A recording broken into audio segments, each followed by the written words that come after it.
malam. Kita bersyukur malam hari ini kita bisa berkumpul lagi untuk Bible study, belajar firman Tuhan. Saudara, sementara tadi kita berdoa, saya juga memikirkan bagaimana kehidupan saya di depan Tuhan. Saudara, doakan saya sebagai hamba Tuhan, saya harus terus melayani, boleh lebih bersemangat lagi, harus ada ekstra waktu lagi di dalam segala kesibukan kita. Kadang-kadang kita menyadari ada keterbatasan. Keterbatasan itu menjadi satu reason untuk kita akhirnya tidak melakukan lebih banyak, ya, atau lebih sungguh-sungguh karena terbatas, ya. Saya sebagai hamba Tuhan harusnya tiada minggu tanpa pergi mengabarkan Injil. Sebetulnya mau lebih maju, tiada hari tanpa mengabarkan Injil sebetulnya.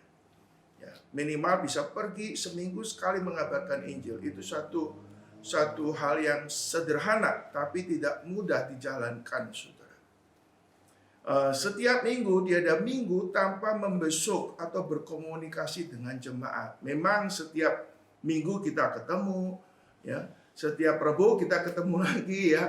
Tapi kadang-kadang di dalam hidup kita perlu waktu ekstra lebih lagi untuk memperhatikan domba-domba. Kadang-kadang ada domba-domba yang sakit, ya, domba-domba yang sedang pergumulan, ya. Sebagai seorang hamba Tuhan, partner di dalam pergumulan setiap domba-domba yang dialami.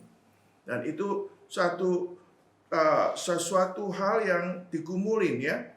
Ada keterbatasan waktu, ya. Kadang-kadang kita punya alasan untuk tidak melakukan ini dan itu, ya. Tapi kadang-kadang kita harus mau hidup dipimpin, dipenuhi Roh Kudus, ya. Orang yang hidup dipimpin, dipenuhi Roh Kudus, makanya kita bisa mengalahkan kedagingan kita. Bahkan Tuhan beri kekuatan untuk melintasi keterbatasan dalam kehidupan saudara. Sehingga pada waktu kita melintasi keterbatasan itu, kita boleh mengatakan ini bukan saya. Tuhan yang telah memampukan saya mengerjakan ini dan itu. Amin, saudara? Setuju dengan saya? Maka doakan saya supaya Tuhan terus beri kekuatan, Roh Kudus memimpin saya, menambahkan kekuatan untuk berani menembusi segala keterbatasan yang ada, saudara. Saudara, Tuhan menciptakan baru kita sebagai anak Tuhan. Sebelum kita percaya Tuhan, kita hidup dipenuhi kedagingan, ya. Hidup dipenuhi untuk kepentingan diri sendiri. Tapi setelah kita bertobat, terima Tuhan Yesus Kristus bertata sebagai Tuhan dalam hidup kita. Hidup kita harusnya tidak lagi berpusat kepada diri sendiri. Bahkan Roh Kudus memberikan kuasa rohani supaya hidup kita boleh memuliakan Kristus. Kita boleh melakukan hal-hal yang betul-betul orientasinya supaya nama Tuhan itu dipermuliakan, Kristus ditinggikan. Dan itu Tuhan sudah berikan potensi dalam hidup kita. Pada waktu kita sudah menjadi new creation in Christ, Kristus ada dalam hidup kita. Roh Kudus dikaruniakan dalam hidup kita untuk memampukan kita untuk menjalankan perintah Tuhan dan memuliakan Kristus. Ya, ini harusnya menjadi suatu spirit di dalam kehidupan sehari-hari. Saudara mengakui saya ini suka yang namanya kepengen, ya, dan suka juga namanya camping, ya, atau tenda, ya. Saya bergumul apakah waktu saya camping ini hanya saya lebih menikmati alam atau menikmati liburan. Maka saudara, beberapa hari lalu saya muncul suatu kerinduan yang mendalam dalam hidup saya, yaitu namanya tenda doa, saudara. Tenda doa artinya, saudara, kalau di banyak tempat kan ada namanya bukit doa, rumah doa, ya.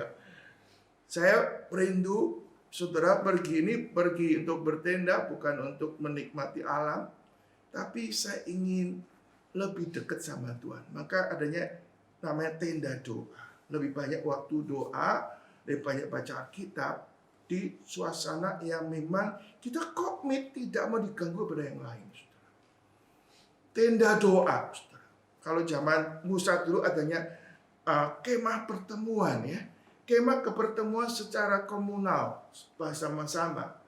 Tapi sekarang saya merindukan ada waktu kemah doa, tenda doa. Menikmati kesendirian dengan Tuhan dan meminta Tuhan sendiri memberikan suatu renewal di dalam kehidupan kita masing-masing. Tenda doa tidak perlu sebetulnya ngumpet di atas gunung, tapi dalam hidup sehari-hari kita ada tenda, ada suatu waktu kita tuh ingin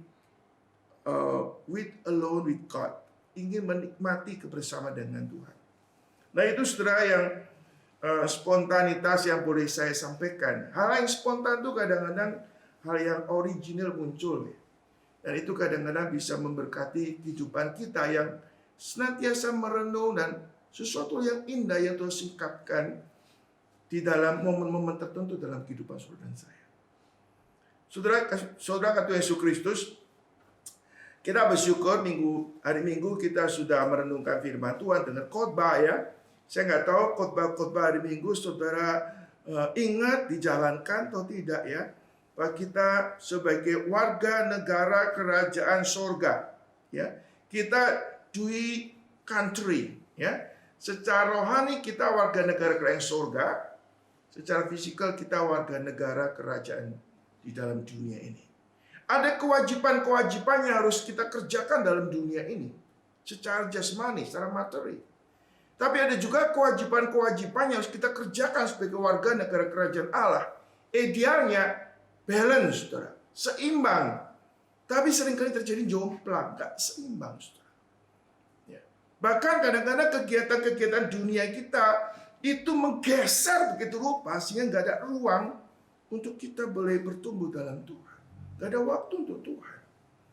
Bahkan kadang-kadang kalau kita sebagai anak Tuhan dalam kehidupan sehari-hari kita, sebenarnya tidak ada istilah sacred atau secular. Seluruh hidup kita adalah milik Tuhan. Apapun yang kita kerjakan, kita punya awareness, I am the citizen of the kingdom of God. Nah itu yang indah yang harus kita kerjakan di dalam kehidupan saudara. Kadang-kadang kita masih bergumul mencari keseimbangan, saudara.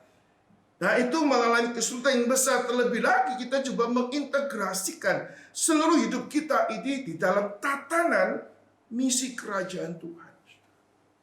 Apapun yang kita kerjakan, kita kerja sesuatu di rumah, entah ngepel, entah tukang kebun, entah masak ya, atau kita sebagai penjaga toko, atau sebagai pekerja di kantor, atau kita sebagai seorang owner perusahaan, kita sadari akan kehadiran Tuhan, ke status kita sebagai warga negara kerajaan Allah.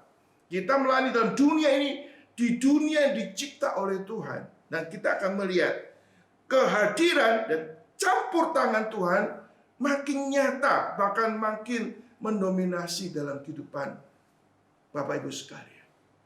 Amin. Ini renungan kita hari Minggu, saudara. Kita coba memikirkan, bukannya sekedar khotbah selesai, coba hayati, menghidupi. Itu hal yang indah. Kita bisa mengatakan your kingdom come, they will be done and on earth it is in heaven. Datanglah kerajaanmu, jadilah kehendakmu di bumi seperti di dalam surga. Amin Bapak Ibu sekalian. Dicatat ya di dalam hatimu. Kalau perlu punya buku harian. Sekarang nggak ada tradisi buku harian lagi. Tapi kita harus membiasakan daya ingat kita sangat terbatas. Kita gampang lupa. Apalagi sudah umur 60 lebih, saudara. Kita ingat masa lalu yang baru-baru susah to di-save di dalam otak kita. Maka perlu ada note, ada catatan. Itu hal yang indah yang kita boleh lakukan. Baik, saudara, kita akan masuk kepada pembahasan di dalam kitab Hakim-Hakim pasal keempat. Ya. Sebenarnya kemarin masih ada sisa kurang dijelaskan. Hakim-Hakim pasal ketiga ya, nanti kita akan melihat dulu. Nanti saya sebagai suatu introduction, saya akan membahas ulang sekilas kira-kira 5-10 menit tentang kejadian Hakim-Hakim pasal ketiga. Baru kita masuk pasal yang keempat. Tapi kita akan membaca lebih dulu pasal keempat ini, saudara. Ini kisah tentang Deborah dan Barak, saudara. Ini kisah yang sangat menarik sekali, saudara. Mari kita melihat, saudara, beberapa hal yang sudah kita bahas. Saya akan bacakan ulang, saudara, pasal 3 ayat 12 ya, sampai ayat ke-15. Saya akan bacakan lebih dulu. Tetapi orang Israel melakukan pula apa yang jahat di mata Tuhan. Lalu Eglon, Raja Moab itu diberi Tuhan kuasa atas orang-orang Israel. Oleh sebab mereka telah melakukan apa yang jahat di mata Tuhan. Raja ini mengajak Bani Amon dan Bani Amalek menjadi sekutunya. Lalu majulah ia dan memukul orang Israel kalah. Pohon korma didudukin mereka 18 tahun lamanya. Orang Israel menjadi budak takluk kepada Eglon, Raja Moab. Lalu orang Israel berseru kepada Tuhan, maka Tuhan membangkitkan bagi mereka seorang penyelamat, yaitu Ehud, orang Gera, orang Benyamin, seorang kidal dengan perantaraan orang Israel yang biasanya mengirimkan upeti kepada Eglon, Raja Moab. Saudara, ayat yang ke-16, ayat ke-26 sampai ayat 30. Sedang mereka berlambat-lambat, Ehud meloloskan diri. Ia lewat batu-batu berpahat dan meloloskan diri ke arah Syria. Ya. Setelah ia sampai ke sana, ditiupnya lah sangkakala di pegunungan Efraim. Lalu turunnya orang Israel bersama-sama dengan dia dari pegunungan itu, dan ia sendiri di depan. Berkatalah ia kepada mereka, ikutlah aku, sebab Tuhan telah menyerahkan musuhmu, orang-orang Moab itu, ke dalam tanganmu.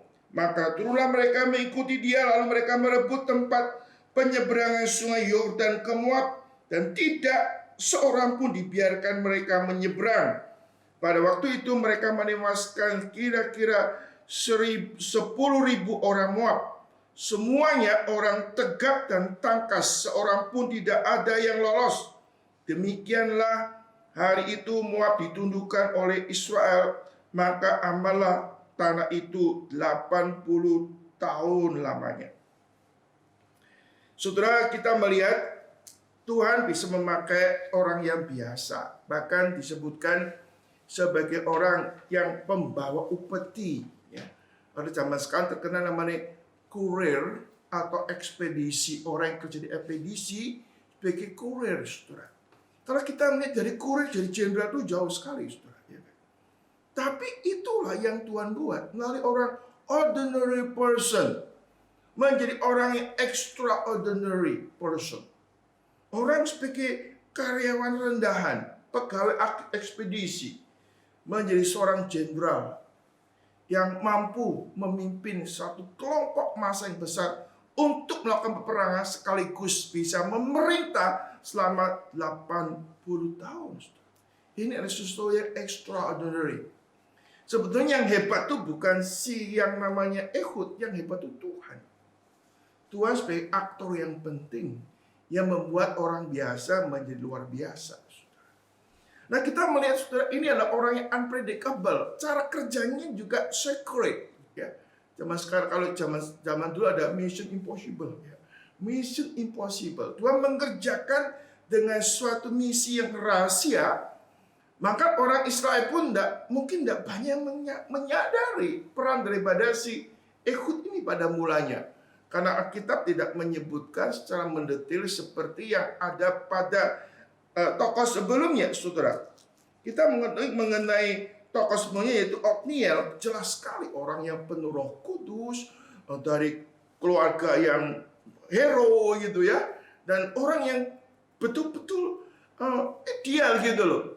Nah, si Ehud ini orang yang kidal, yang mungkin ada cacat sedikit tangan kanannya gitu ya, orang yang biasa, sehingga mungkin andai kata orang ini menyatakan diri, mencalonkan diri, atau Tuhan menunjukkan, ini loh Ehud calon pemimpinmu, orang jadi nggak percaya, bisa nggak orang ini mimpin ya? Orang seperti ini nggak ada suatu sejarah yang cukup mendukung ya. Tapi itulah Tuhan buat orang yang unpredictable person. Tuhan pakai Ehud ini menjadi orang yang dipakai oleh Tuhan. Dan hal ini sangat endingnya kita melihat waktu Ehud berhasil membunuh Raja Eglon. Nah, ini proklamasi dia. Allah telah bekerja oleh aku. Mulai memproklamasikan diri sebagai seorang leader. Atau Allah mulai menunjukkan, inilah orang yang kubangkitkan menjadi pemimpinmu. Ya, Alkitab nggak menjelaskan fungsi dia sebagai hakim macam-macam ya. Tapi jelas Tuhan bangkitkan sebagai seorang leader, sebagai seorang penyelamat untuk orang Israel pada waktu itu, saudara. Sehingga pada waktu dia telah membunuh Raja Eglon dengan sebenarnya sangat satu hal yang mengerikan ya, cara membunuhnya yang ditusuk gitu ya. Tapi di sini cara Tuhan melakukan sesuatu kadang-kadang yang unpredictable ya. Kadang-kadang kalau kita melihat secara whole interpretation of the Bible, kadang-kadang Tuhan bisa pakai satu tindakan yang sangat ini tindakan apa ya? Sadis ya, tragis, sadis ya, untuk menggenapi rencananya. Nah, ini bisa disayangkan negatif, positif. Seperti Tuhan tragis sekali mengizinkan Yudas menjual Yesus. Bayangkan, murid Yesus sendiri. Nah, Tuhan dalam kontrolnya, di dalam kedaulatannya, Allah mengizinkan kejahatan menjadi alat. Bukan berarti Allah pengarang dosa, tapi Allah berdaulat, mengizinkan dari kejahatan untuk menggenapi rencananya. Seperti 11 saudara Yusuf menjual Yusuf. Sehingga Yusuf mengatakan, Tuhan manusia mereka kejahatan, yang jahat, tapi Allah mereka untuk kebaikan. Kemarin di sini saudara kita melihat, kemudian Ehud menjalankan secret mission, menjalankan mission impossible, dan ini berhasil bukan karena kehebatan daripada si Ehud. Jelas Ehud ada orang yang cerdik. Kalau orang negatifnya apa? Cerdik. Licik. Orang licik. Orang yang berani. Licik tapi licik. Ada orang licik tapi pengecut. Nggak berani. Ini orang licik, orang yang pemberani. Orang yang punya kecerdasan. Biasanya orang nakal itu orang ada kecerdasannya lebih sedikit daripada orang yang baik-baik. Nah, ini Tuhan bisa pakai orang ini. Tapi setelah Tuhan pakai, pasti saudara, ada aspek lain Tuhan akan mengubah orang itu. Memang kadang dipakai sebagai alat yang negatif, seperti bangsa Eglon ini juga dipakai Tuhan sebagai alatnya negatif untuk menghukum orang Israel. Tapi saudara, waktu Raja Eglon menindas orang Israel, ini muncul dari kejahatan Raja Eglon sendiri. Akhirnya Raja Eglon pun dihukum oleh Tuhan. Nah, ini suatu bagaimana melihat paradoksikal di dalam Alkitab ya. Tuhan itu bekerja dalam segala sesuatu. Saudara, kita melihat kemudian setelah Ehud itu berhasil membunuh Raja Eglon, dia langsung meniupkan trompet, ya, gitu ya, menyenangkan apa? Kemenangan. Saudara. Saya percaya saudara, siapa namanya Ehud itu waktu pergi juga membawa trompet ya, nggak mungkin nyari trompet di mana. Artinya dia punya prinsip vini, vidi, vici. Ya. Apa istilah itu?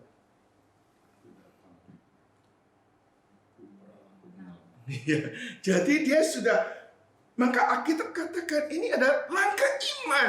Iman itu apa? Bukannya saya percaya, saya confident. Iman pasti Allah bertindak. Artinya Ehud melakukan semuanya ini bukannya berdasarkan nalurinya dia sendiri. Karena pimpinan Tuhan. Dia melakukan sesuatu dengan keyakinan penuh. Tuhan telah menyerahkan Raja Eglon itu kepada dia. Lalu dia sambil mbak trompet. Lalu trompet, menang gitu ya. Lalu saudara, ini menggerakkan seluruh orang Israel pada waktu itu, khususnya yang ada di daerah Efraim, saudara. Dan saudara, ini di Sera itu, saudara, itu dekat sekitar Betel ya. Jadi dia langsung mengumumkan kemenangan yang telah dia raih. Ini boleh kata raja telah dikalahkan, berarti tinggal istilahnya kepala ditaklukkan, tinggal kerucuk-kerucuknya ini dihabisin, saudara. Lalu kita melihat, saudara, Alkitab beritahu kepada kita, saudara, di sini katakan yang pertama, saudara, perlu kita pahami ya. Setelah itu setelah sampai ke sana ditiuplah sangkakala di pegunungan Efraim. Lalu turunlah orang Israel bersama-sama dengan dia di pegunungan itu. Ia sendiri di depan. Dulu dia jadi pesuruh, saudara. Sekarang jadi pemimpin. Ya. Saudara, kalau saudara ada office boy, tiba-tiba jadi owner gitu ya. Itu mujizat ya. Ini terjadi, saudara. Dulu sebagai ekor, sekarang menjadi kepala gitu ya.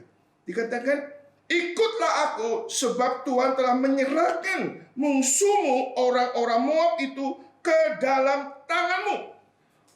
Pada saudara Tuhan Yesus Kristus, sekarang saudara, si Ehud itu menyuarakan sesuatu dengan apa?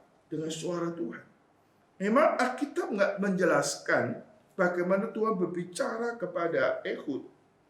Tapi saudara, kita mengakui bahwa Alkitab memberitahu bahwa Ehud dibangkitkan menjadi pemimpin atas orang Israel. Lalu di sini sudah berdasarkan bukannya sekedar suatu confident, tapi Roh Kudus bekerja dalam hatinya, menggerakkan sultan orang Israel, khususnya di sini sudah di lembah, saya nggak tahu suaranya seperti apa ya, di lembah Efraim ini, menggerakkan orang untuk perang semua. Artinya sudah ini ada kekuatan, bukan kekuatan manusia, kekuatan Tuhan yang bekerja di dalam hati kehidupan daripada Ehud. Kita suara keras kadang nggak tentu mempengaruhi orang, saudara. Bukan pengaruh suara keras atau suara pelan, saudara. Tapi suara yang diurapi oleh Tuhan ini menggerakkan bangsa Israel untuk berperang, saudara.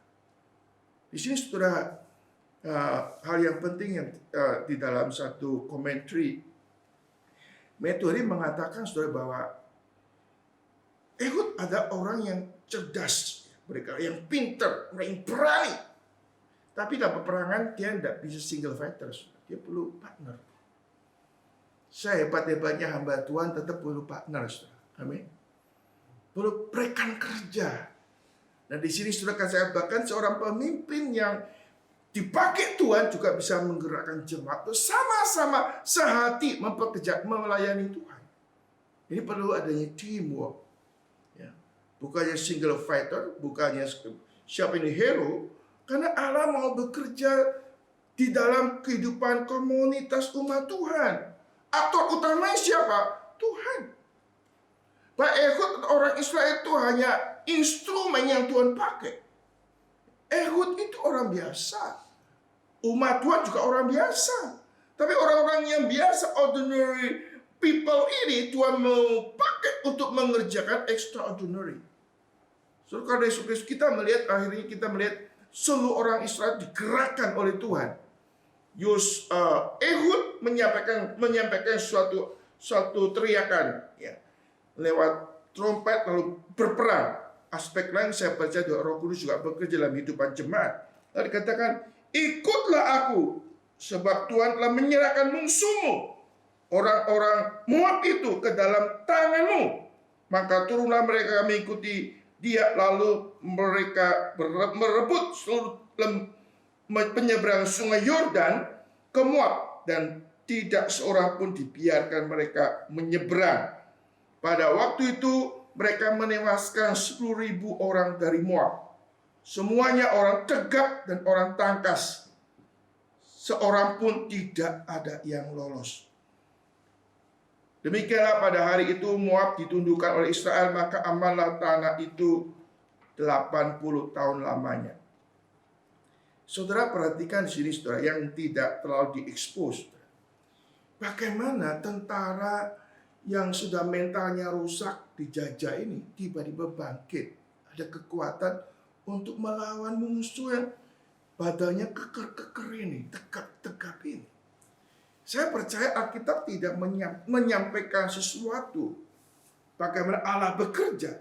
Tapi saya percaya ada cara khusus yang Tuhan bekerja. Sehingga mereka mungkin tidak konsentrasi perang, atau ada hal yang lain yang extraordinary yang Tuhan bekerja sehingga peperangan itu dimenangkan oleh orang Israel. Saudara-saudara kata Yesus Kristus, di sini kita melihat Tuhan bekerja secara ajaib sekali. Ya. Mereka bisa membunuh 10.000 orang. Ya. Saudara, ini Moab itu seberang sungai Yordan. Ya, kalau kita lihat petanya ya, itu agak keluar ya. Saudara kata Yesus, mereka bisa mengusir bahkan menaklukkan. Ini betul-betul kalau bukan Tuhan yang bekerja, tak mungkin bisa terjadi. Saudara. Kita lihat God work within the people of God. Tuhan bekerja lewat umat Allah ini sehingga mereka bisa menaklukkan orang Moab dan mereka aman selama berapa? 80 tahun, saudara. 20 tahun, 40 tahun, kira-kira berapa? 2 generasi ya. Satu generasi 40 tahun. No? Ini suatu prestasi loh. Prestasi apa? Ehud. Ehud, orang-orang yang biasa ini.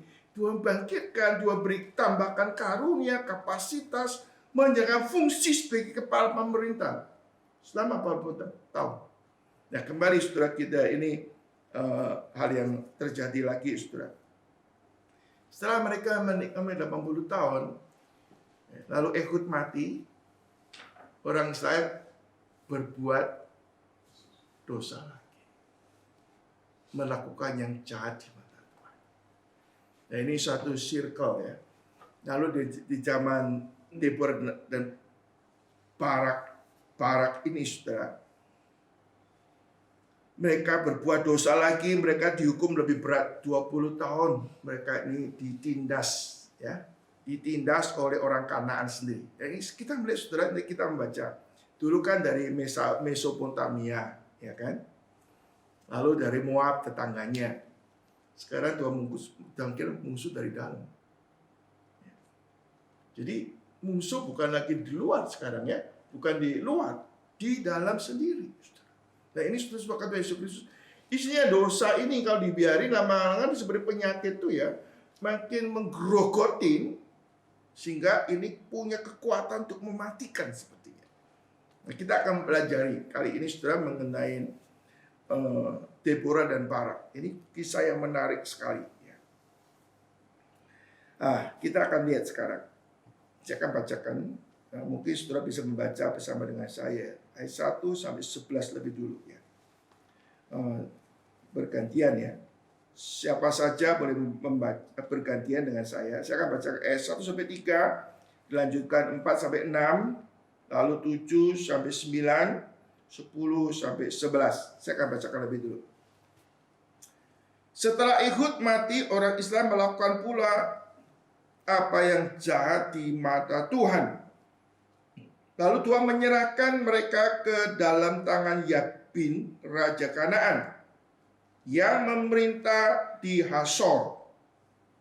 Panglima tentaranya ialah Sisera yang diam di Hasoset Hagoyim. Lalu orang Israel berseru kepada Tuhan sebab Sisera mempunyai 900 kereta besi dan 20 tahun lamanya ia menindas orang Israel dengan keras. Pada waktu itu Deborah, seorang nabiah, istri Lapidot, memerintah sebagai hakim atas orang Israel. Ia biasa duduk di bawah pohon korma Deborah antara Rama dan Betel di gunungan Efraim. Dan orang Israel menghadap dia untuk berhakim kepadanya.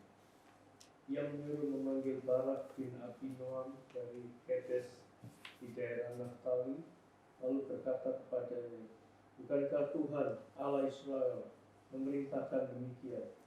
Majulah, bergeraklah menuju Gunung Tabor dengan membawa 10.000 orang Bani Naftali dan Bani Zebulon bersama-sama dengan engkau. Dan aku akan menggerakkan Sisera, panglima tentara Yabin, dengan kereta-keretanya dan pasukan-pasukannya menuju engkau ke sungai Kishon, dan aku akan menyerahkan dia ke dalam tanganmu. Jawab Barak kepada Deborah, jika engkau turut maju, aku pun maju. Tetapi jika engkau tidak turut maju, aku pun tidak maju. Kata Deborah, baik, aku turut. Hanya engkau tidak akan mendapat kehormatan dengan perjalanan yang engkau lakukan ini. Sebab Tuhan akan menyerahkan Sisera ke dalam tangan seorang perempuan. Lalu Deborah bangun berdiri dan pergi bersama-sama dengan Barak ke Kedes. Barak mengerahkan suku Zebulon dan suku Naftali ke Kedes. Maka 10.000 orang maju mengikuti dia, juga Deborah maju bersama-sama dengan dia. Adapun Heber, orang Keni itu, telah memisahkan diri dari suku Hemi,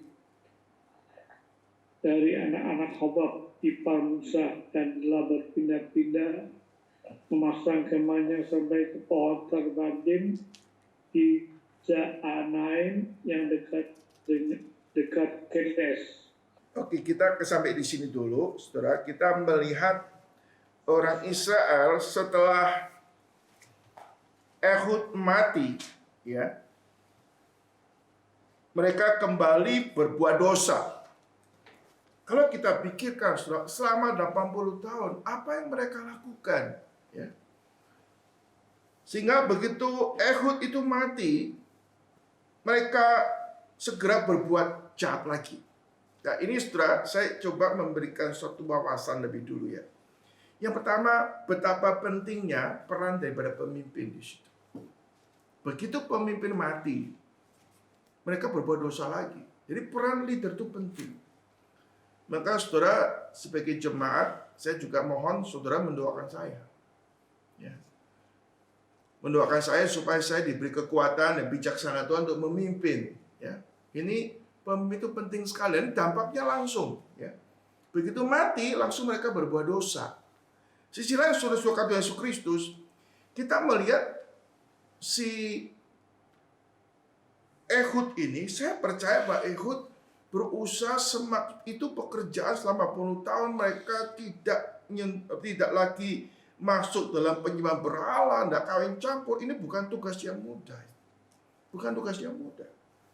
Memprotek begitu lupa. Sehingga tidak sampai mereka ini berbuat dosa, boleh kata.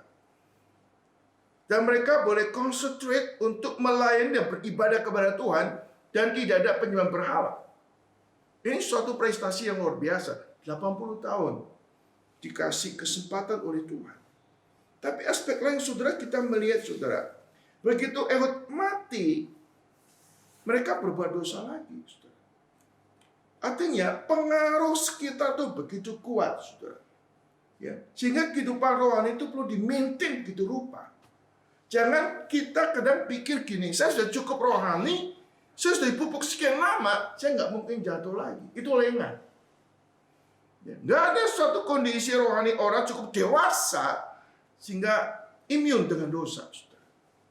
Ya. Kita rentang pada waktu kita nggak berjaga-jaga dan berdoa, dosa itu mengintip, membuat kita bisa jatuh ke dalam dosa-dosa yang lama. Saudara, ini kecenderungan manusia, saudara. Paulus pun di dalam berdoanya, saudara, dia berdoa, saudara. Aku ingin melakukan yang baik, ya, tapi yang jahat itu ada padaku. Sehingga bukan yang baik, yang jahat. Artinya kita harus aware, kita tuh very fragile, rentang. Maka kita perlu berjaga-jaga. Sampai kapan? Sampai kita ketemu Tuhan. Berjaga-jaga dan berdoa supaya kita jangan jatuh ke dalam pencobaan, saudara. Saudara berkata waktu nggak ada pemimpin, mungkin sudah nggak ada kontrol lagi, lalu kita hidup semau sendiri, akhirnya kita jatuh lagi di dalam dosa di situ, saudara. Saudara, aspek lain di sini, saudara, kita melihat bahwa orang Israel, kita akan lihat pola ini. Mereka berbalik kepada Tuhan, meninggalkan Tuhan, mereka berzina, mereka menyembah berhala, lalu Tuhan bangkitkan penindas, penjajah ini untuk menindas orang Israel. Sebenarnya, saudara, di dalam penindasan ini memang dirasakan pasti aspek negatif. Tapi tujuan itu positif. Tujuannya positif. Kalau mereka dibiarkan, dibiarkan terus berbuat dosa, tanpa ada hukuman Tuhan, lama-lama identitas mereka hilang. Artinya Tuhan untuk menjaga kehidupan umatnya ini, Allah harus mendisiplin begitu rupa. Nah, tanpa ada disiplin ini mereka akan jadi sudah kehilangan. Ini menyatakan apa? Kesetiaan Tuhan kepada umatnya. Walaupun umatnya nggak setia, dia tetap setia. Alkitab katakan jangan anggap enteng didikan Tuhan, jangan putus asa jika diperingatkan. Karena adakah ayah yang tidak mendisiplin anak-anaknya? Nggak ada. Kalau kita ayah duniawi pun mendisiplin anak-anaknya, apalagi Bapa di surga. Di sini saudara, ini suatu pattern, suatu circle yang muncul di dalam kitab Hakim-Hakim. Ini menyatakan kebesaran kasih setia Tuhan, belas kasihan Tuhan kepada orang Israel. Lalu kita melihat setelah mereka dalam keadaan tertindas, mereka berseru kepada Tuhan. Berseru kepada Tuhan, Tuhan masih mau tolong.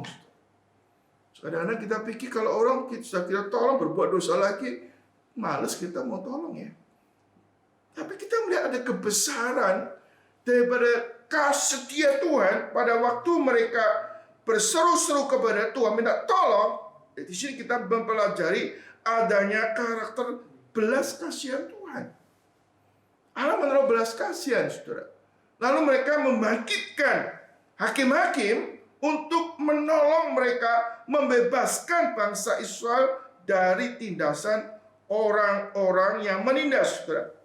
Tuhan bangkitkan para penindas ini untuk menghukum orang Israel. Terjadinya serangan ini bukan kebetulan. Kalau bangsa Israel nggak diserahkan Tuhan, mereka nggak mungkin kalah. Tapi di dalam kedaulatan Tuhan, Allah membangkitkan dan Allah menyerahkan. Allah menyerahkan juga istilah Allah menjual. Kamu saya jual lah. Di sini kita melihat ada circle yang muncul.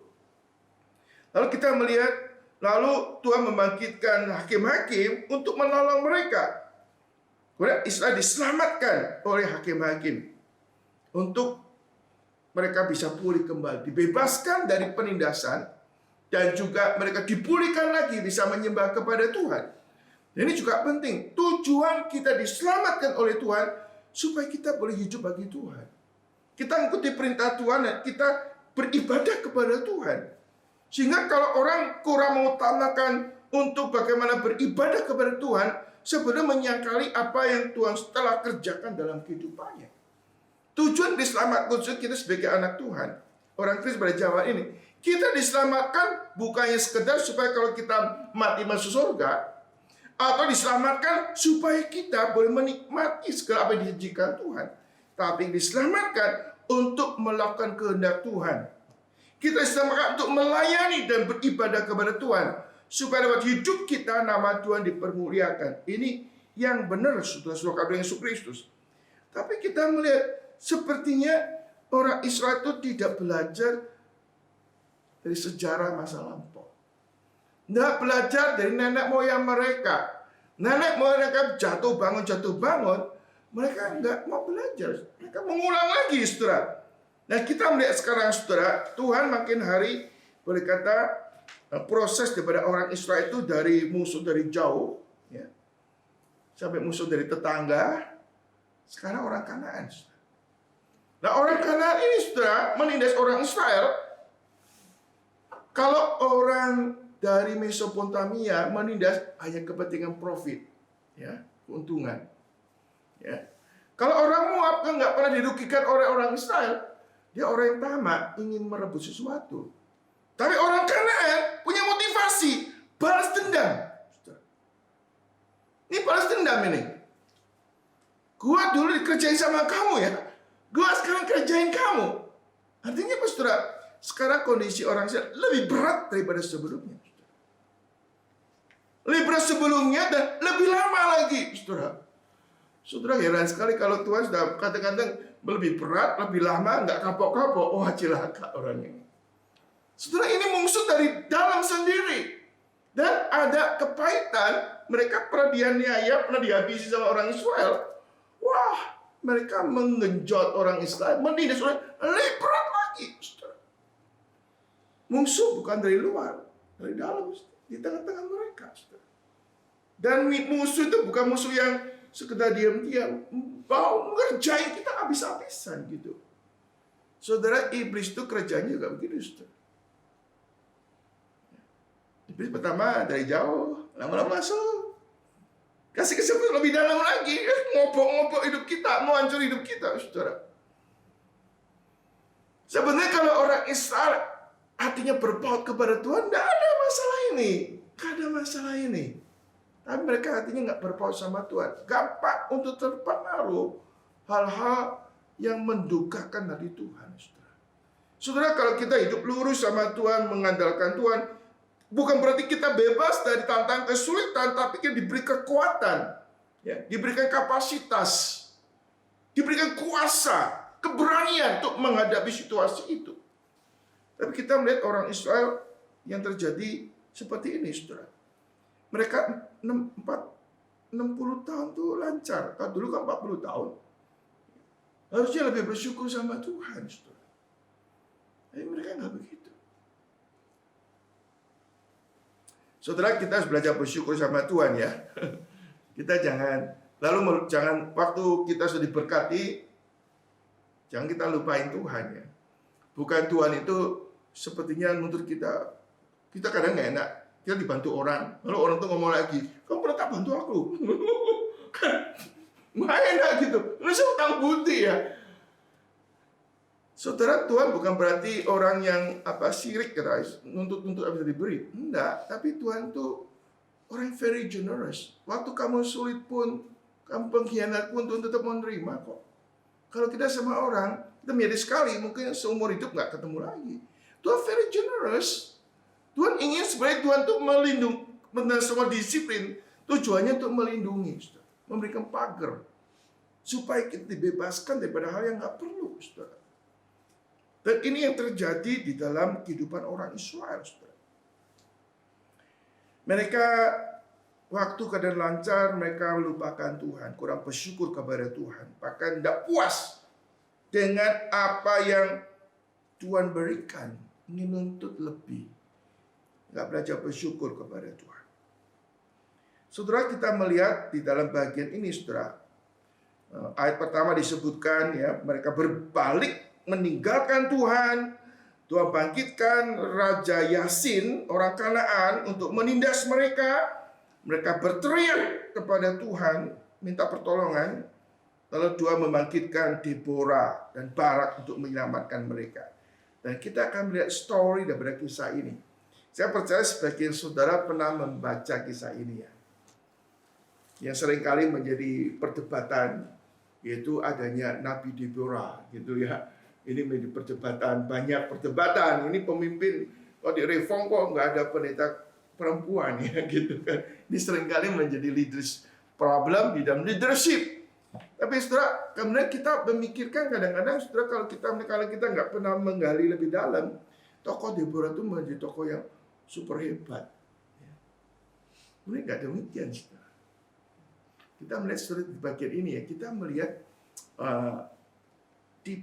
kita mempelajari beberapa karakter di sini, saudara. Karakter daripada Deborah, kedua karakter daripada Barak. Yang satu lagi, saudara, ada satu karakter yang mungkin di dalam khotbah jangan disinggung, saudara. Yael, saudara.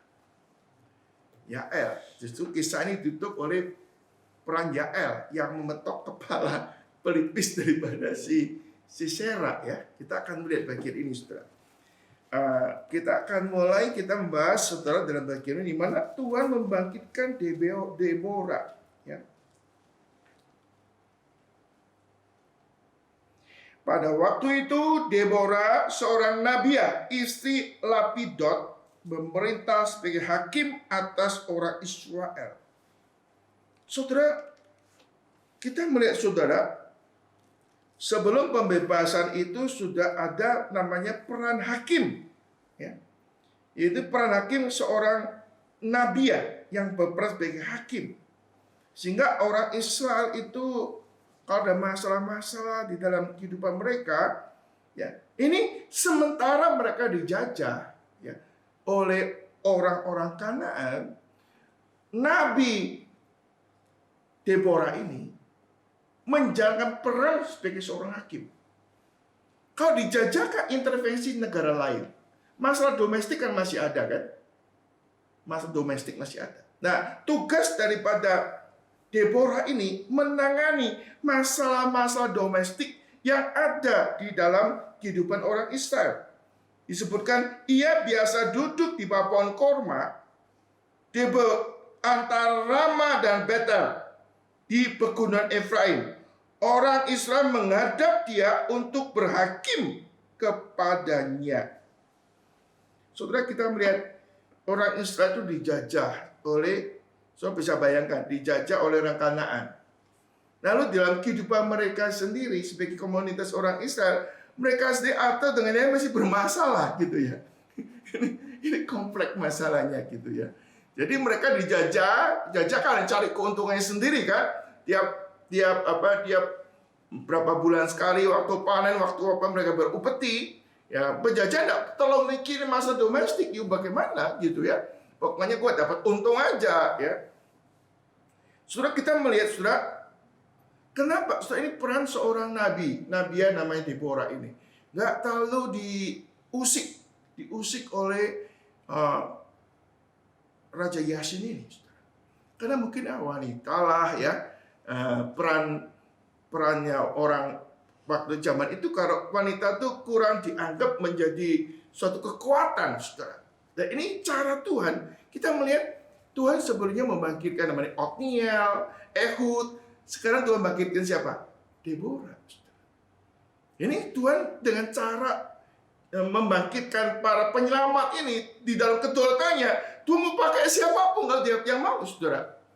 Bahkan nanti Yael itu orang Keni. Orang Keni itu orang Israel, itu masih ipar daripada Musa. Tuhan juga bangkitkan untuk menyerahkan misi Allah di sini, saudara. Nah, kita melihat berikutnya, saudara.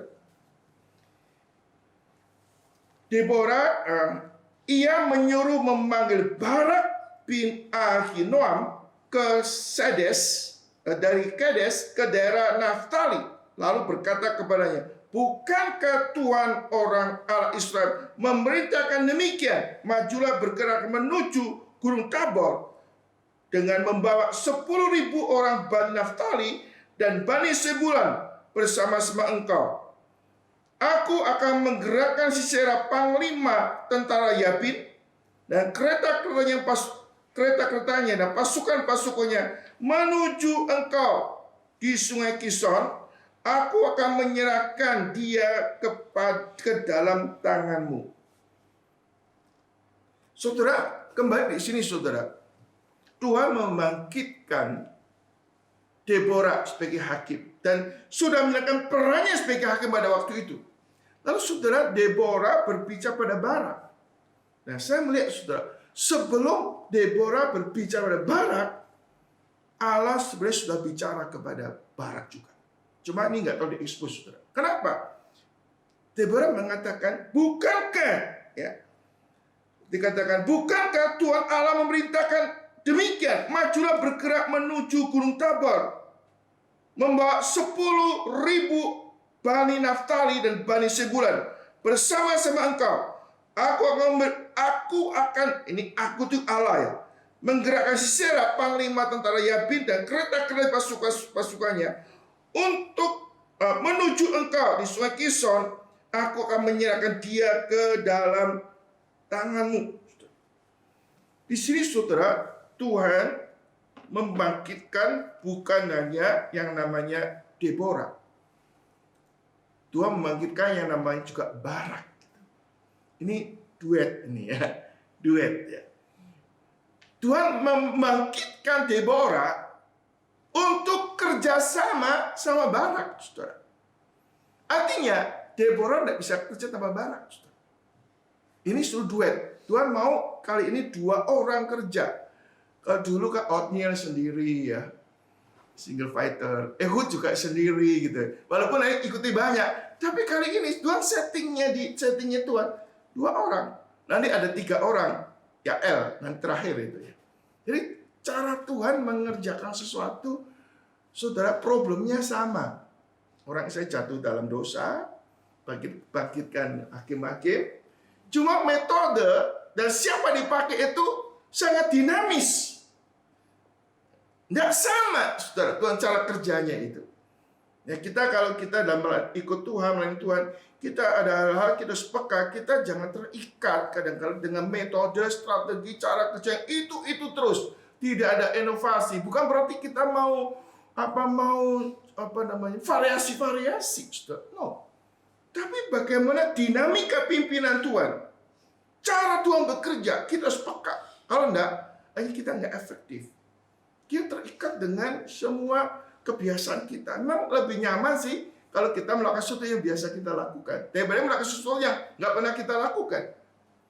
Saudara, kalau kita belajar, contohnya kita biasa kerja sendiri, kerja sama orang lain gampang nggak sih? Nggak gampang. Orang biasa kerja sendiri gampang nggak? Stres. Nah ini saudara, Tuhan cara kerjanya nggak sama.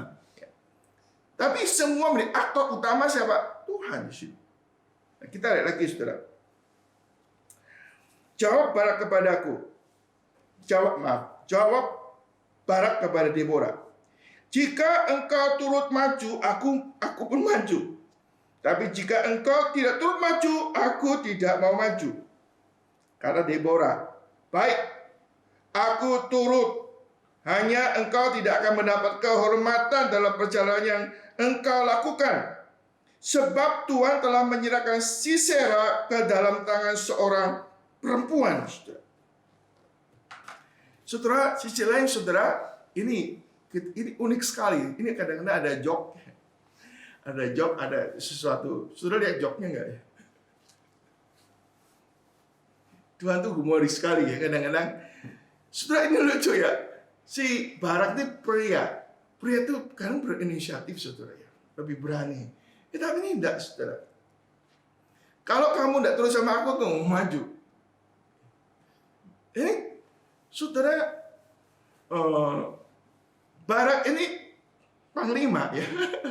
Orang yang biasa perang, cowok lagi gitu ya. Tapi mau maju kak, nebeng sama Nabi Deborah.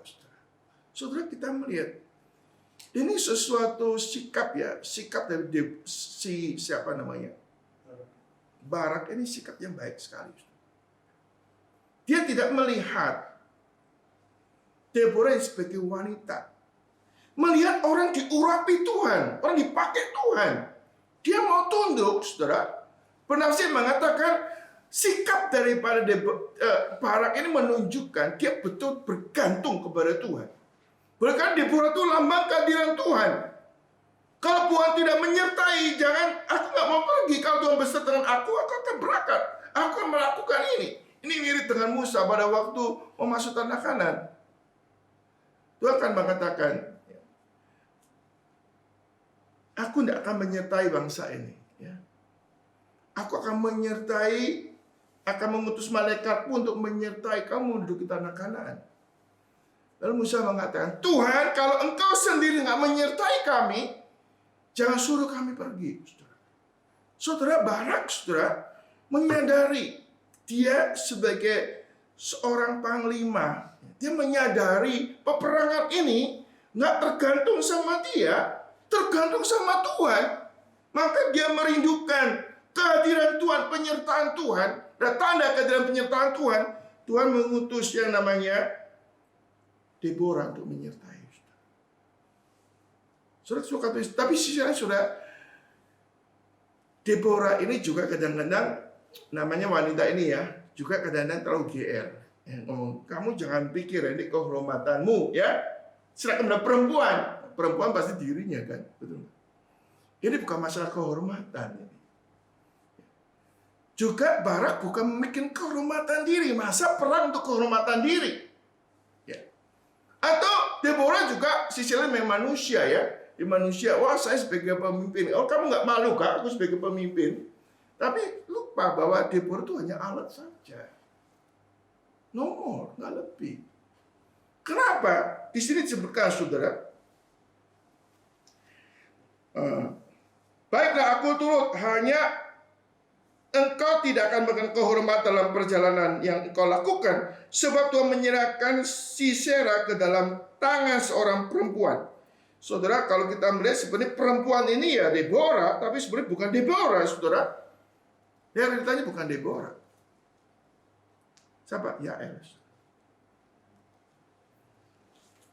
Karena ini aktor utama itu bukan Barak, bukan Deborah, bukan Yael, Tuhan sendiri. Tuhan yang bekerja pada masing-masing orang untuk menggenapi rencananya, saudara. Jadi kalau kita dipakai oleh Tuhan, ya kita jangan GR. Maksudnya kita lebih hebat daripada orang lain, atau lebih baik daripada orang lain. Kita sebenarnya ordinary person. Kita unworthy person.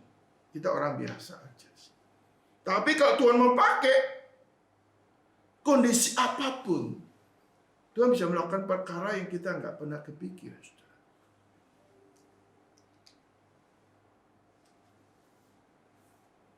Lalu Deborah bangun dan pergi bersama-sama Barak ke Kades. Barak mengerahkan seluruh Sebulan dan suku Naftali ke Kades. Maka 10.000 orang maju dengan dia, mengikuti dia. Juga Deborah maju dengan dia. Adapun Heber, orang Keni itu telah memisahkan diri dari suku Keni, dari anak-anak Hobab ipar Musa, telah berpindah-pindah memasang kemahnya sampai ke pohon terbatin di Sanaim yang dekat Kades. Ini kok ayat ini nyelempit karena nggak langsung koneksi dengan ayat sesudah dan sebelum. Kok muncul? Nanti ada hubungannya dengan ayat ke-18, saudara. Saudara, kadang-kadang Tuhan tempatkan orang ya yang kita nggak duga. Orang disiapkan oleh Tuhan gitu loh. Untuk apa? Melakukan kehendaknya. Ya. Sepertinya ini orang anak bawang nggak kepake ya. Saudara, kita melihat orang Keni ya, kita melihat ini disebutkan ini orang Keni yaitu ipar Musa ya. Ipar Musa itu berarti keluarga siapa?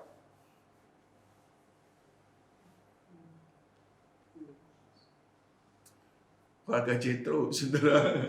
Jethro. Jadi kita melihat, saudara, Tuhan siapkan juga keluarga mertua daripada Musa ini untuk berbagian di dalam misi penyelamatan ini, saudara. Karena nanti Tuhan munculkan beberapa gereja kita ke depan atau pimpin. Kita sampai sana, muncul orang-orang kok Tuhan siapkan. Kaum pilihan Tuhan atau orang-orang yang kita nggak pernah kepikir, kok Tuhan pakai juga ya, mengenapi rencananya ya. Saya kadang-kadang waktu saya merenungkan bagian ini, saya kan tertawa sendiri kok rasa-rasanya ceritanya kok mirip-mirip. Bukan sengaja nyocok-nyocokin, tapi hidup firman Tuhan itu gitu loh. Saudara rasakan nggak? Halo? Saya kadang-kadang waktu lihat lagi, oh iya ya, kok sesuatu yang saya nggak bisa kepikir. Kadang-kadang waktu mau bayangin, mau menggali hakim-hakim ngomong apa nih, jatuh bangun. Tapi akhirnya saya bisa melihat karakter Tuhan, belajar karakter Tuhan melalui pribadi-pribadi orang. Bahkan Tuhan melakukan si A si B. Saudara, kita melihat, saudara, seperti ini kita di Yabel ya, bukan Yabel.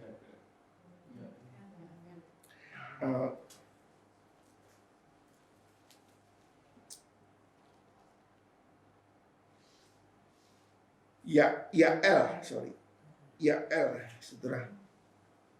Ini setelah kutip sadis loh ya.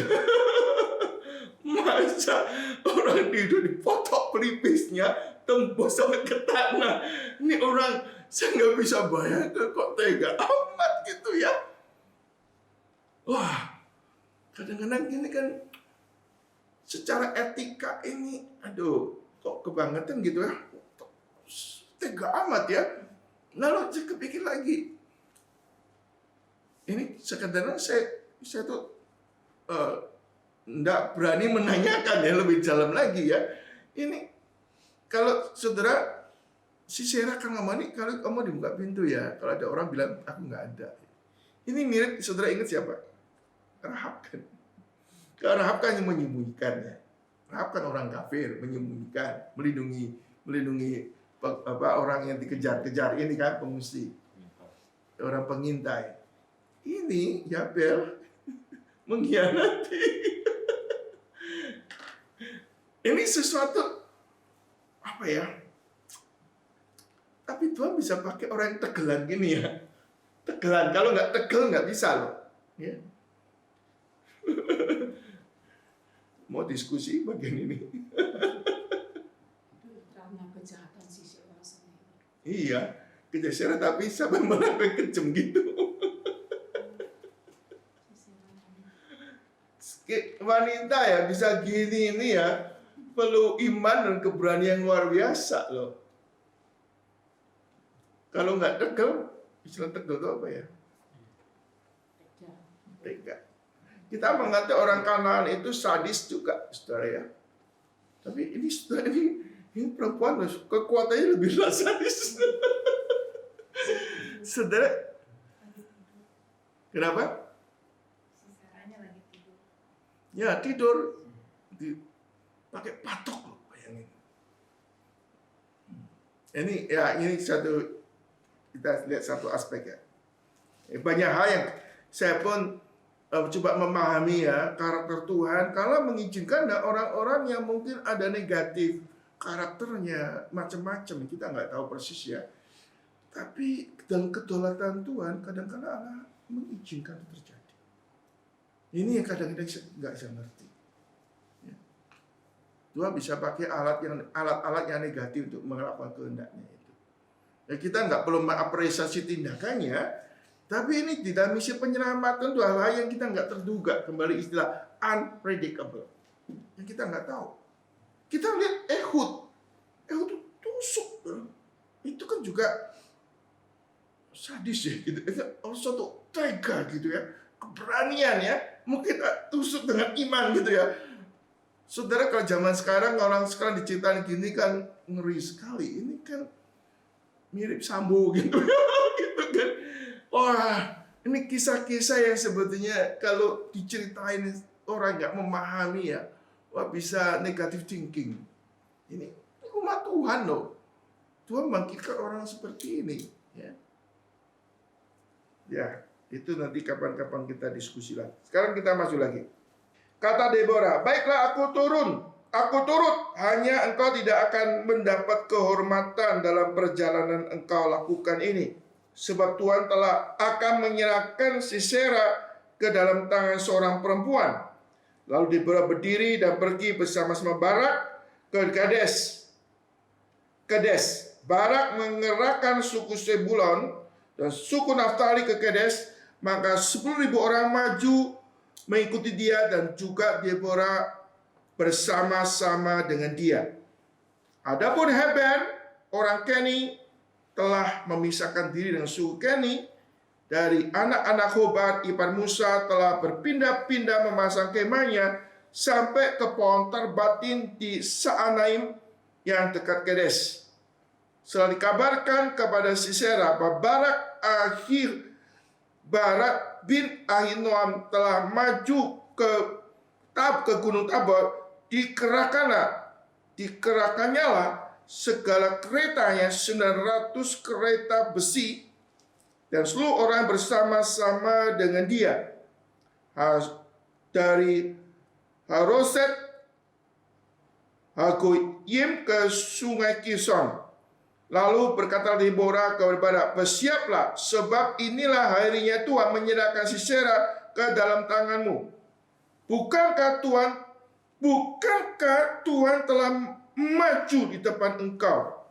Sudah katakan istilah, bukankah Tuhan, bukankah Allah telah memerintahkan engkau Sekarang bukankah Allah telah maju? Ya. Jadi peperangan ini sudah peperangan siapa, saudara? Peperangan Tuhan. Kalau kita melihat ini ada hal-hal yang sebetulnya kalau kita belajar dari buku-buku sejarah ya, sejarah dari Cicero atau sejarah daripada filosof-filosof daripada orang Yahudi, saudara, ada hal-hal yang supranatural terjadi, saudara, tapi nggak dicatat di sini. Nanti saya akan sedikit dari Yosefus dan sebagainya. Nanti saya akan cerita sedikit.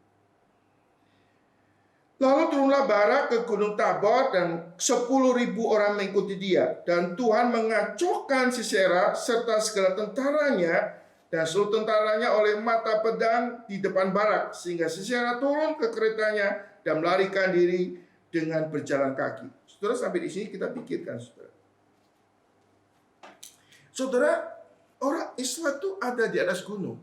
Ya. Tentara daripada Sisera ini ada di dataran, di lembah. Sebetulnya kalau orang yang berkereta, dia akan lebih leluasa perang di lembah, kan? Betul nggak? Lalu kalau orang-orang Israel yang nggak punya kereta nggak apa-apa, dia perang gerilya di gunung lebih bagus. Strateginya kan begitu, kan? Tapi justru Tuhan pakai strategi yang terbalik, saudara. Tuhan perintahkan lewat nabi ini, Nabi Deborah, turun kamu ke bawah. Ini kamu nggak make sense ini.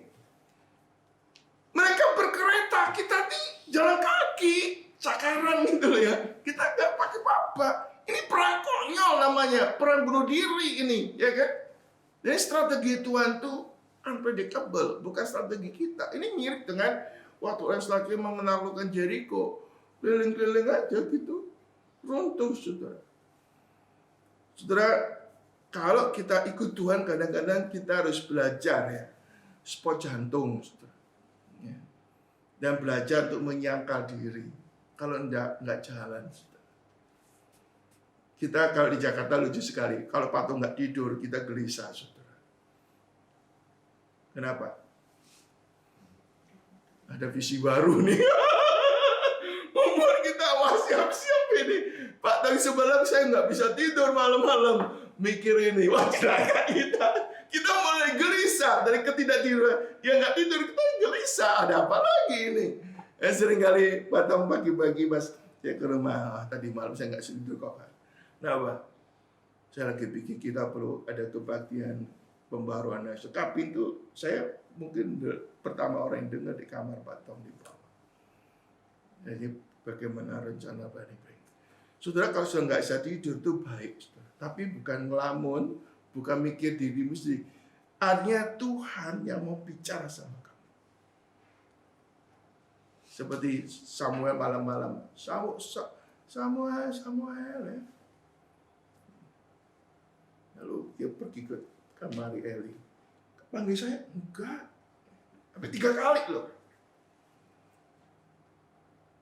Terus kalau kamu ada suara lagi, itu jawab, ya Tuhan, di sini saya. Tuhan, sabdalah hamba dengar. Tuhan, sabdalah hamba dengar. Tuhan, sabdalah hamba dengar. Ku mau dengar suaramu. Saudara, kalau kita ada gelisah sesuatu, kita tenang, Tuhan mau ngomong apa sama saya? Amin. Kalau hatimu gelisah, nggak tenang, mungkin ada sesuatu Tuhan bicara. Maka kita perlu ada waktu tenang dengan suara Tuhan, saudara. Kalau dengar suara Tuhan, jangan suara lain, ada suara TV atau suara macam-macam ya. Dan kita betul-betul siap didengar. Seperti Samuel katakan, Tuhan, sabdalah hamba dengar. Ku mau dengar sabdamu. Tuhan mau apa dari hidupku? Tapi kalau kita sendiri nggak concentrate, ya, waktu kita dengar khotbah pun nggak tahu lari kemana pikiran kita. Cilakannya lagi kalau saudara nggak datang untuk dengar suara Tuhan. Berarti saudara lebih mendengar suara-suara lain yang akan menyesatkan saudara sekalian. Saudara, kita melihat, saudara, Tuhan perintahkan saudara kepada Barak itu turun gunung loh, turun gunung, perang di lembah menghadapi kereta perang, saudara. Ini suatu teknik yang nggak masuk akal, yang berbeda. Maka ada beberapa orang mengatakan Tuhan, waktu mereka turun, Tuhan kacaukan mereka. Atau sebelum mereka turun, Allah turun lebih dulu mengacaukan mereka, saudara. Ada orang bilang ada hujan es tiba-tiba. Sehingga Sisera pun turun dari kuda, turun dari kereta. Kenapa? Kereta nggak bisa jalan, saudara. Dia berkereta, kenapa turun? Ya kan? Kalau turun kereta kan nggak aman, toh. Memang Alkitab nggak mencatatnya, berarti Allah mengacaukan mereka. Mirip dengan waktu kereta-kereta Firaun ada di laut. Oh, tiba-tiba mereka nggak kesulitan untuk jalan keretanya, lalu mereka mati di laut itu.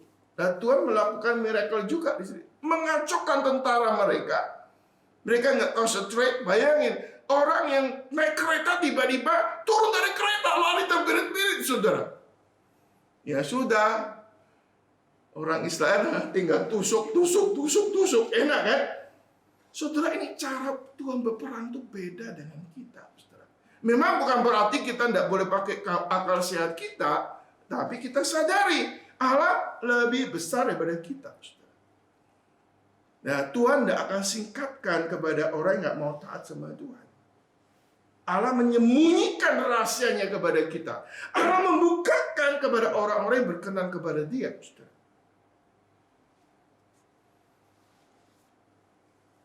Lalu Sisera melarikan diri, berjalan kaki. Lalu Barak mengejar kereta-kereta tentara itu sampai ke Roset Hayoim. Di seluruh tentara Sisera tewas oleh mata pedang. Tidak ada seorang pun yang tinggal hidup. Tetapi Sisera dengan berjalan kaki melarikan diri ke kemah Yael istri Heber, orang Keni itu, sebab ada perhubungan antara Yabin dan Raja Hasor dengan keluarga Heber orang Keni ini, saudara. Kita mengatakan orang Keni kan bukan orang Israel, jadi mereka netral gitulah sebetulnya. Tapi seperti kali ini ada hubungan kembali dengan Musa, dengan umat Tuhan, mereka lebih berpihak pada umat Tuhan, saudara. Nah, karena mereka ada hubungan, pikirnya, wah, saya ketemu dalam kesulitan, ketemu Hobing, gitu kan? Keluarga yang baik, keluarga yang selama ini baik. Lalu apa yang dilakukan, saudara? Yabel ini keluar mendapatkan Sisera dan berkata, singgahlah tuanku jangan takut. Lalu singgahlah ke dalam kemah perempuan itu. Perempuan itu menutupi dia dengan selimut. Kemudian berkatalah ia kepada perempuan, berilah kiranya aku minum air sedikit, aku haus. Lalu perempuan itu membuka kirbak susu, diberikannya, dia minum, diselimutinya pula. Lalu lagi katanya perempuan ini, berdirilah dekat pintu kemah, dan apabila ada orang yang datang dan bertanya kepadamu, ada orang di sini, maka jawablah tidak ada. Tetapi Yael istri Heber mengambil patok kemah, diambilnya lah pula palu, mendekati diam-diam, lalu diletakkannya patok itu masuk ke dalam pelipisnya sampai tembus ke tanah. Sebab ia tidur nyenyak karena lelah, maka matilah orang itu. Pada waktu itu muncullah Barak mengejar Sisera. Keluarlah Yael mendapatkan dia, berkata, mari aku akan menunjukkan kepadamu orang yang kau cari itu. Lalu masuklah Barak ke dalam, dan tampaklah Sisera mati tergeletak dengan patok pada pelipisnya. Demikianlah Allah pada hari itu menundukkan Yabin, raja Kanaan, di depan orang Israel. Dan kekuasaan orang Israel kian keras menekan Yabin, raja orang Kanaan, sampai mereka melenyapkan Yabin, raja Kanaan itu. Saudara, ini kisah. Kita muncul ada tokoh, ya, yang bernama Deborah, Barak, dan Yael. Sebenarnya aktor utamanya bukan mereka, aktor utamanya itu Tuhan. Allah membangkitkan mereka, Allah memakai mereka untuk menyatakan Allah sebagai penyelamat. Dan kita melihat saudara bagian ini juga, kita melihat Tuhan bekerja di dalam segala sesuatu. Ya. Dan Tuhan bisa memakai orang-orang dengan segala keberadaan mereka. Kalau kita melihat latar belakang daripada Ehud, seorang kurir, Tuhan bisa pakai. Lalu kita melihat Tuhan maju sekarang, variasi Tuhan memakai Nabi Deborah, perempuan lagi. Lalu Tuhan juga pakai yang namanya Barak sebagai panglima yang harus melaksanakan strategi perang yang tidak masuk akal secara manusia. Lalu kita melihat juga memakai Yael dari suku Keni, orang yang nggak masuk orang Kanaan, Tuhan bangkitkan menjadi penyelamat. Saudara, ini cara Tuhannya unpredictable lagi. Allah bisa pakai orang-orang yang kita nggak duga dengan cara-cara yang kita nggak duga juga untuk menjalankan misinya. Mari kita dalam hidup ini, saudara, kita melihat, kita perlu mengintrospeksi diri, melihat Tuhan telah mengerjakan apa dalam hidup kita pada masa lampau. Kita belajar, dan kita jangan mengulang kesalahan masa lampau. Kita sehari harus melihat Allah sedang mengerjakan apa dalam kehidupan saudara. Kita sepeka. Ada orang di sekitar saudara yang juga Tuhan pakai. Nah, kita boleh bergandengan tangan sama-sama saling melengkapi untuk melayani Tuhan. Kiranya Tuhan memberkati kita sekalian.